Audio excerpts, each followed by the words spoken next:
একটু রাত্রি করে বাগবাজারের বিশিষ্ট ব্যক্তিত্ব গিরিশ ঘোষ আকণ্ঠ মদ গিলে পুরো মাতাল অবস্থায় মা ভবতারিণীর মন্দিরের সামনে গেলেন। তো মন্দিরের সামনে দারোয়ান তাকে দেখে প্রশ্ন করল, তুমি কে? আমি গিরিশ ঘোষ। কি চাও এখানে? মাকে প্রণাম করতে এসেছি বলেই মায়ের মন্দিরের সামনে এগিয়ে গেলেন এবং দরজার সামনে গিয়ে চিৎকার করে অনেকক্ষণ ধরে কাঁদতে লাগলেন। আর কাঁদতে কাঁদতে বলছেন, তুমি দরজা বন্ধ করে ভেতরে ভোলানাথের সাথে ফুর্তি করছো, আর আমি এতক্ষণ ধরে কাঁদতে কাঁদতে ডাকছি, তবু তুই দরজা খুললি নে মা। এরম বলার পরে ঝনাত করে দরজা খুলে গেল আর উনি একদম ভেতরে ঢুকে গেলেন। ঢুকেই সাষ্টাঙ্গে প্রণাম করলেন।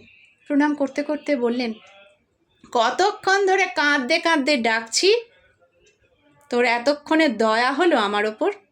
নে, হয়ে গেছে, এবার তুই দরজা বন্ধ করে দে। এই বলে তিনি বেরিয়ে এলেন আর মন্দিরের দরজা আবার আপনা আপনি বন্ধ হয়ে গেল। আজ এই ভৈরব ভক্ত বিশিষ্ট নাট্য ব্যক্তিত্ব শ্রী শ্রী রামকৃষ্ণ পার্ষদ গিরিশ ঘোষের জন্মদিবস। তার জন্মদিবসে শ্রদ্ধা জানাই।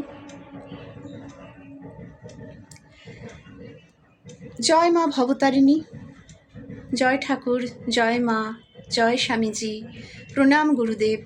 তোমাদের সকলের চরণে জানাই আমার শত শত কোটি প্রণাম। জয় মা।